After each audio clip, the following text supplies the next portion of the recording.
Hello, welcome to our Civics and Community Services Community 101 virtual ceremony. We wish we could be doing this in person. Every year we learn something new. And so we were very happy to be able to award some really valuable organizations this year in regards to mental health. I'd like to start off talking a little bit about our class and how we engage with Community 101 with a quote that Kelly Mewson, who is unable to attend our meeting today due to technical issues, found from Helen Keller. Alone we can do so little, together we can do so much.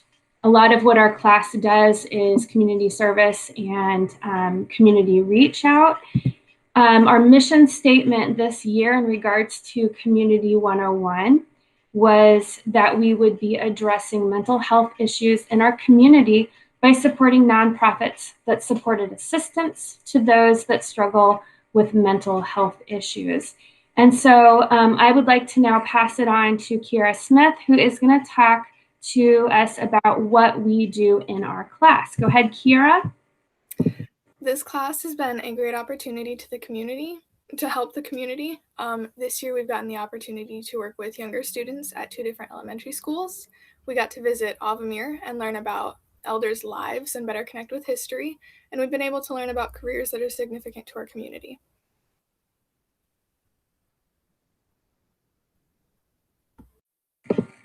Thank you, Kira.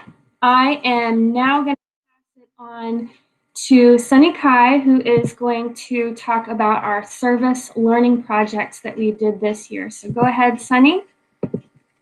Alrighty, so one of the elementary schools that we visited was Tobias Elementary School, and our classes read to kindergartners, and we helped fifth graders learn math through guiding them through their activities. And for us, getting to help these younger kids reminded us of what we were like when we were kids, and it really showed us how far we've come, and it was very rewarding.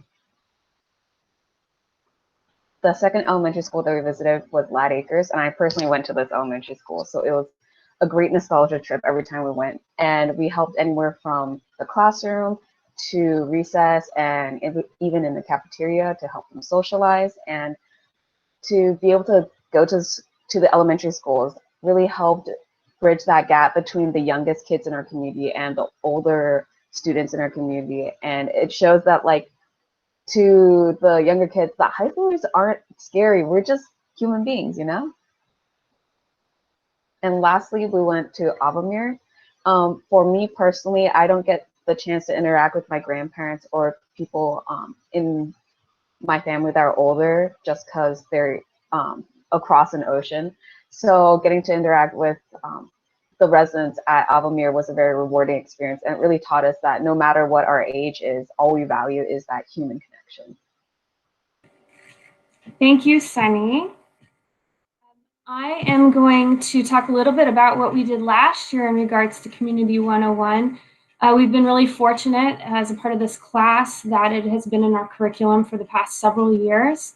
And last year, we decided that we wanted to focus on addressing homelessness within our community. And we were able to provide funds for Janus Youth, Transition Project, and New Avenues for Youth. And homelessness was another one of the big issues that came up in our class this year. But overall, we decided upon mental health.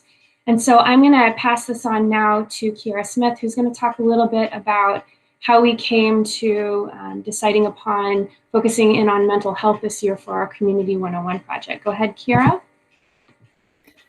In the beginning of the school year, we as a class came up with different problems that were affecting our community. And through votes and deliberation, we decided that mental health was the most prominent issue that we needed to address in our community.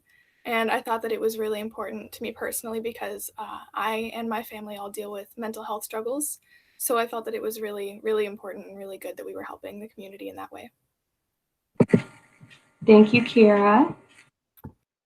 I wanted to next talk about our funders, and Really, this program wouldn't be possible if we didn't have some really valuable resources from Oregon Community Foundation that connects us with the Hillsboro Schools Foundation to provide us with connecting with funders.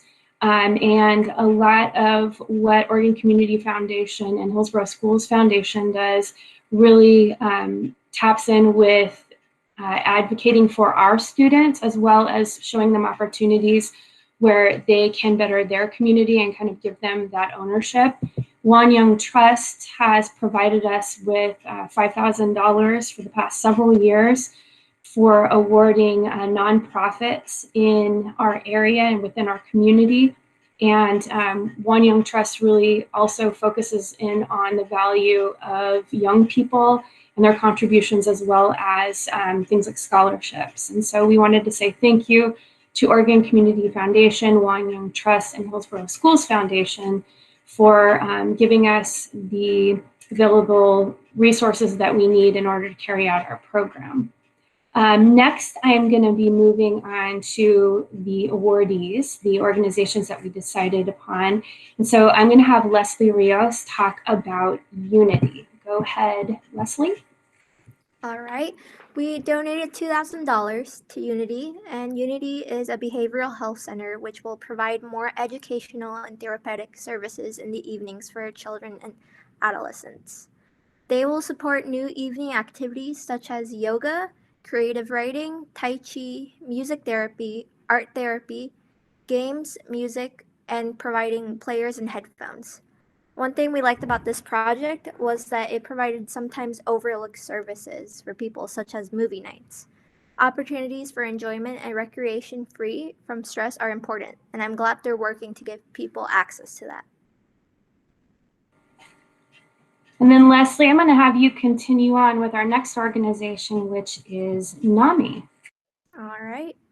NAMI, we gave $1,000, and they are serving people who suffer from a mental illness and affecting family members throughout the mission to provide support, advocacy, and education.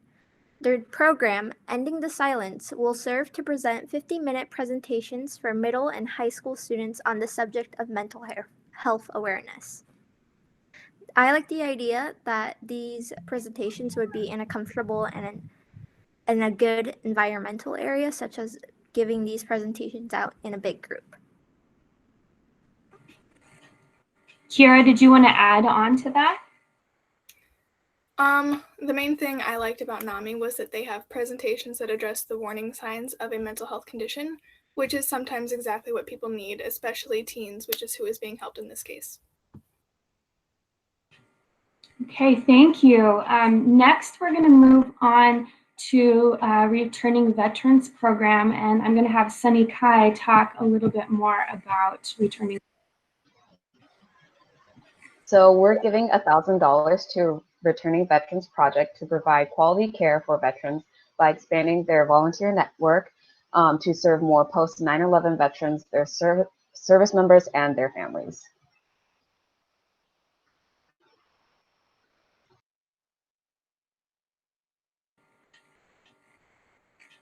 Olivia, you want to unmute yourself and tell us something that we liked as a class about returning veterans? One thing I liked about this organization is that it targets veterans and their families specifically. Returning from wars can be very difficult, and it's possible that they may have faced traumatizing experiences. Although life after war can be difficult for the veteran alone, it may be hard for the whole family. To connect them to free and confidential care is absolutely amazing. And I'm going to have Olivia Vargas go ahead and continue on with our last organization, which is North Star. So for North Star Clubhouse, we granted $1,000 in order to bring fresh, nutritious food and broader access to healthy eating education in a supportive, collaborative environment to increase awareness of food choices on mental and physical health. So one thing that we like about North Star Clubhouse is that they help people in recovery with skills that they need to succeed in the future, like finding employment and taking care of their health, which are things that many struggle with. This program is uniquely beneficial to those trying to integrate back into the community and helps people have much needed healthy social interaction. Thank you. The last thing that we just want to say is we wish that we could be doing this in person. It's always a lot of fun to get everybody together. I had very large classes this year, so this potentially was going to be a ceremony where, gosh, how many students did I have? About 100 students were going to attend this ceremony, and I'm really grateful to my students that helped out with this presentation that we can present to everyone. So thank you to Oregon Community Foundation, Juan Young Trust, and Hillsboro Schools Foundation for making our funding possible to allow us to do this really valuable program. I'd like to say thank you to our superintendent, Mike Scott, our school board members, and our principal, Martha Geis, for all of the support that we are able to offer our students, as well as helping out with mental health within our community. I know that it is important within our schools and within our school district to address this as well. I'd like to thank Century Civics and Community Service classes. I had, about 100 of you this year. And we did a lot of really great things, a lot of really fun service. I'd like to say thank you to our presenters, Kiara Smith, Sunny Kai, Leslie Rios Santos, Olivia Vargas, and then Kelly Newson couldn't be with us because ironically, she's over at Lad Acres right now and they're having technology issues, so she couldn't join us, but she did a lot of the Google Slides presentation that we presented today.